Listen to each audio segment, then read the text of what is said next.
Ever had one of those days where everything you touch seems to turn into absolute rubbish?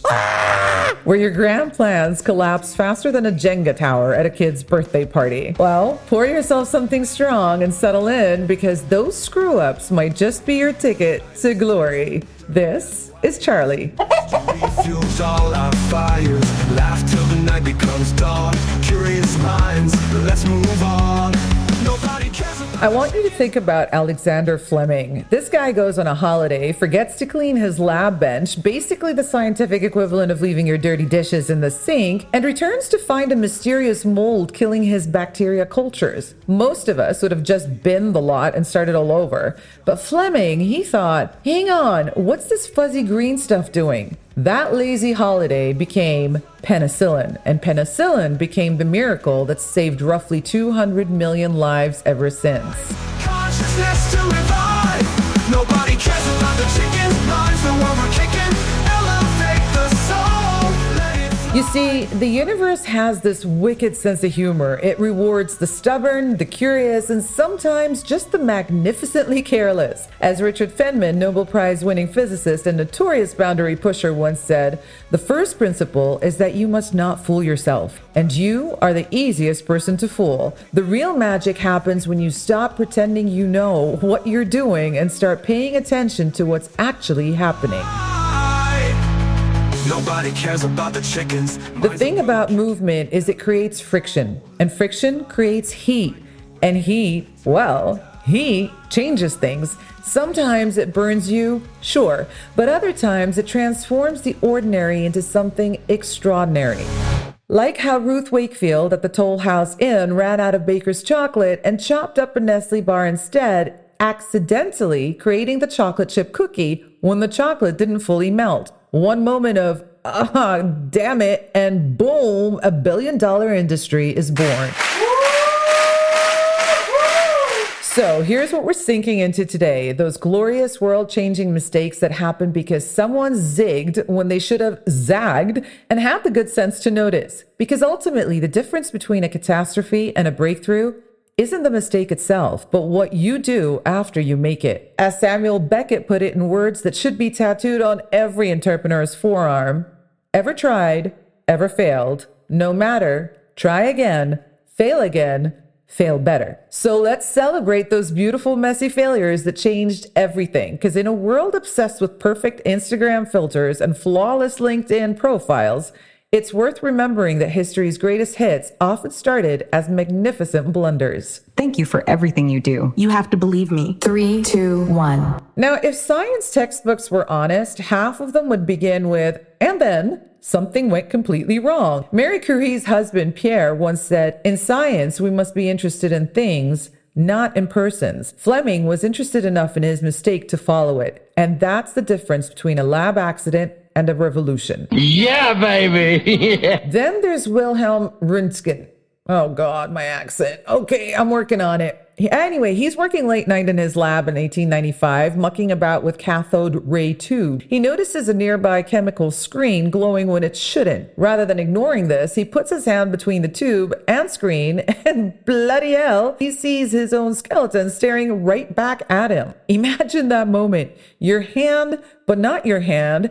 X-rays were born from a late night, what the hell is that moment. That was legitness. Yeah, it was, huh? The microwave oven? Well, that was Percy Spencer at Raytheon, working with radar equipment when he noticed the chocolate bar in his pocket had turned into goo. Instead of changing his trousers and moving on, he wondered, did the radar do that? Next day, he's popping corn with radio waves. The day after, he's cooking an egg that explodes in a colleague's face. Within 2 years, they're selling the first microwaves. Refrigerator-sized monsters that cost about 3 times the average annual salary. Dr. Astro Teller, who runs Google's Moonshot Factory X, puts it brilliantly. The moment you think failure is not an option, you've just ruled out most paths to success.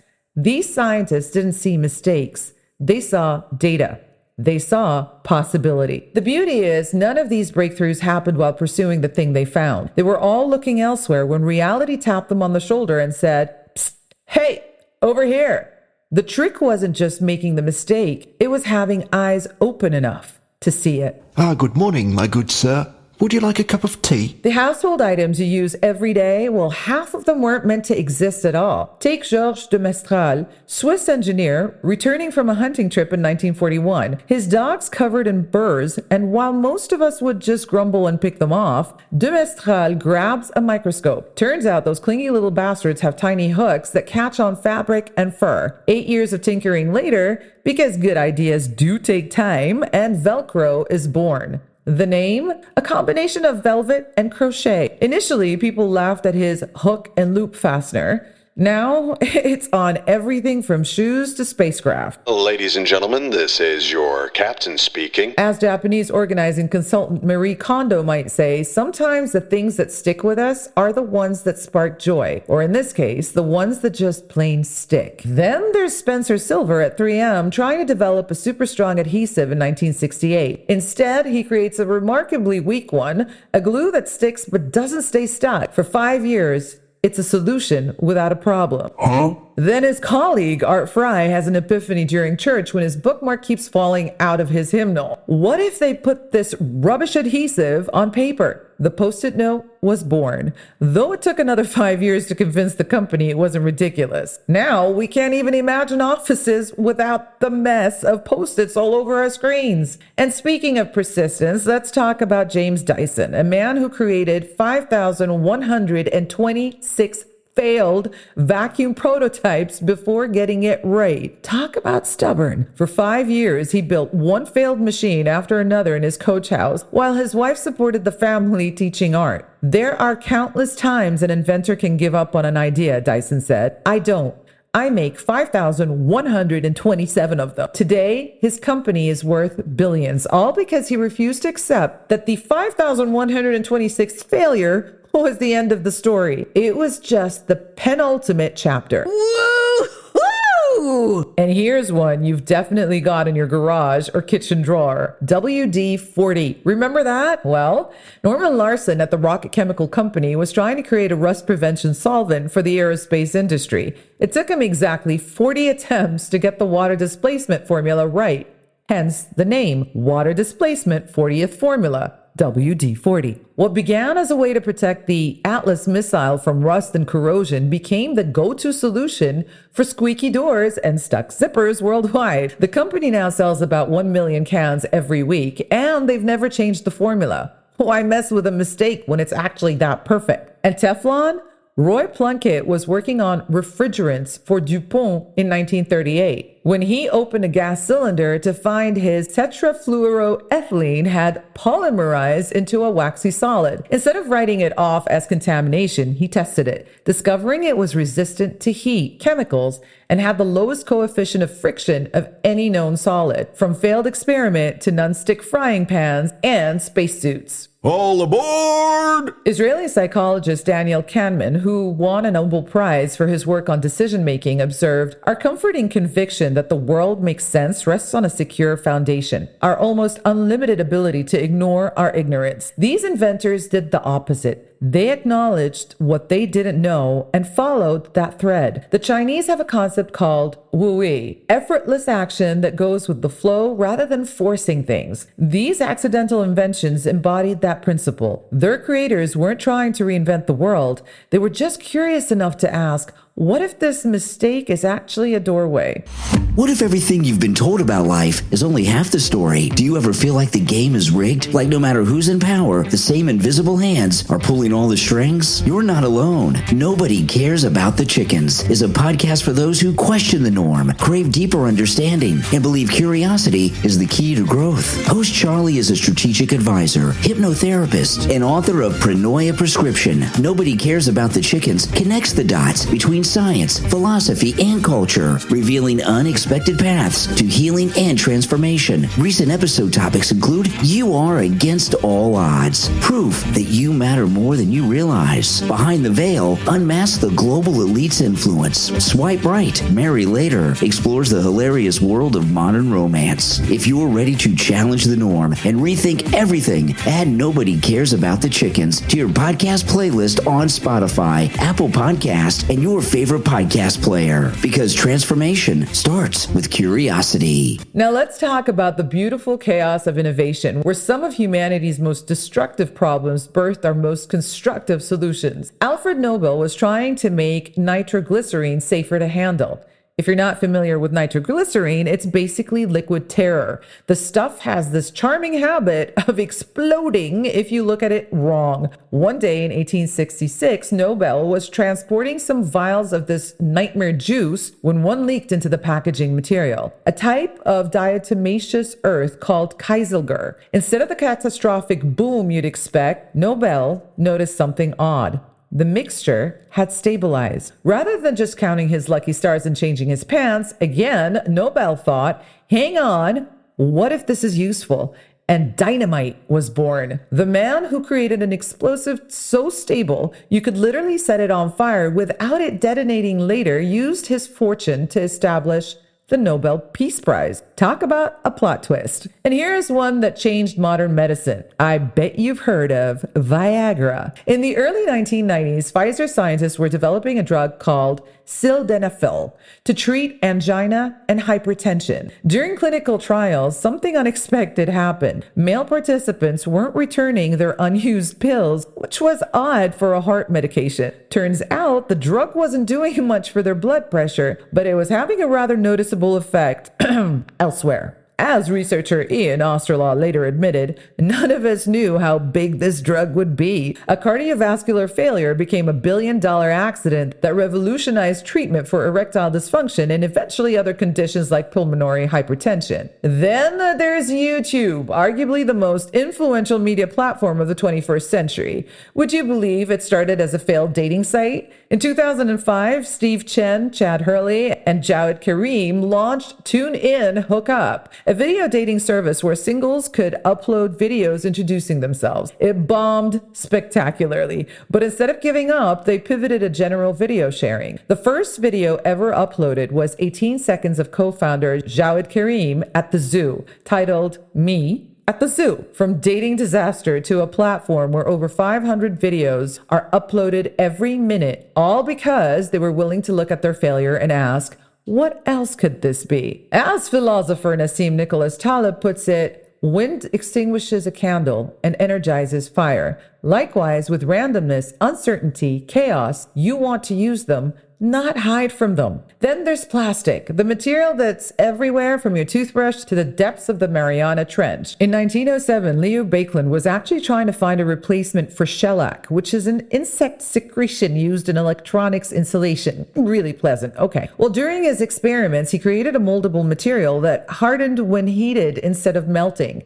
He called it Bakelite, the world's first synthetic plastic. Baekeland wasn't trying to create something that would fundamentally reshape human civilization. He was just a guy trying to solve a specific problem who stumbled into something much bigger. As science fiction author William Gibson said, the future is already here. It's just not so evenly distributed. Sometimes it's hiding in a failed experiment. What about superglue? Dr. Harry Coover was trying to make clear plastic gun sights during World War II when he created a substance that stuck to absolutely everything it touched. Initially, it was rejected for being too bloody annoying to work with. 9 years later, while working on a heat-resistant jet canopies, Coover rediscovered the same formula and had his eureka moment. This isn't a problem, this is a solution. In fields of green without a sound, feathers fall, they hit the ground. Today, variations of cyanoacrylate adhesives are used for everything from household repairs to closing wounds and surgery. In Vietnam, medics sprayed it directly into wounds to stop bleeding until soldiers could reach hospitals. A failure in weapons development ended up saving countless lives on the battlefield. Through the rain. French microbiologist Louis Pasteur nailed it when he said, "Chance favors the prepared mind." These inventors weren't just lucky. They were observant enough to recognize value in their mistakes. Nobody cares about the clock, clock, clock. And of course, I cannot close this chapter without mentioning Ozempic. The semaglutide was originally developed to treat type 2 diabetes. It works by mimicking a hormone called GLP-1, which helps regulate blood sugar levels, slow down digestion, and increases insulin production. But during clinical trials, researchers noticed an unexpected side effect. Patients were losing a significant amount of weight. This discovery led to further studies, eventually resulting in Wegovy, a higher dose version of semaglutide, specifically approved for weight loss. Now, Ozempic and similar drugs are at the center of a weight loss revolution used by celebrities and everyday people alike, even though they weren't initially designed for that purpose. Pluck a string or break a law. The chicken drops without a flaw. Point is, we started out by talking about movement, how simply refusing to stay still creates possibilities. And all these world-changing accidents prove exactly that. Think about it. What if Fleming had just cleaned his petri dish and started all over? What if Spencer had thrown away his failed adhesive? And what if Coover had just cursed a sticky substance and moved on? The worst thing you can do is stop moving. You might think you're failing spectacularly, but what if you're actually sitting on the next penicillin, the next post-it note, the next microwave oven? Japanese culture embraces a concept called wabi-sabi, finding beauty in imperfection. It's not just an aesthetic philosophy, it's a survival strategy. Because perfection is paralyzing. It's the enemy of progress. Mistakes, on the other hand, well, they're just data points. They're just steps.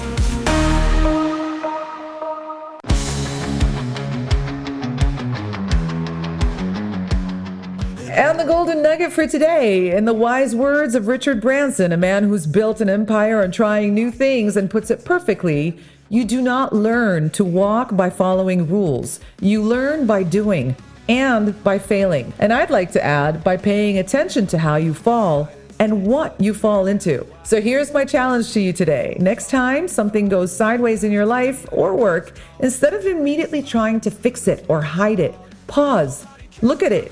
Ask yourself, is this really a mistake or is it a doorway I didn't know was there? Because if history proves anything, it's that accidents make greatness. So don't stop. Keep moving. Even if the world doesn't change, you will. And sometimes that's the most important invention of all. After all, as Albert Einstein supposedly said after countless failed experiments while developing his theories, I have not failed. I've just found 10,000 ways that won't work. Each one brought him closer to the idea that would redefine our understanding of the universe itself. Look at this podcast. I keep getting closer and closer to the moon. Actually, I really have no idea where I want to head with this. All I do know is I'm in love and loving your interaction. Just loving love. And that feeling is great. Keep moving, keep breaking things, keep falling hard, win big, and keep making glorious mistakes. The next happy accident might just be yours. Bob, somebody just followed me. Find new ways till we This show is sponsored by lookchaos.co, www.lechaos.co. Genderless, sustainable, trendy lifestyle. till we die.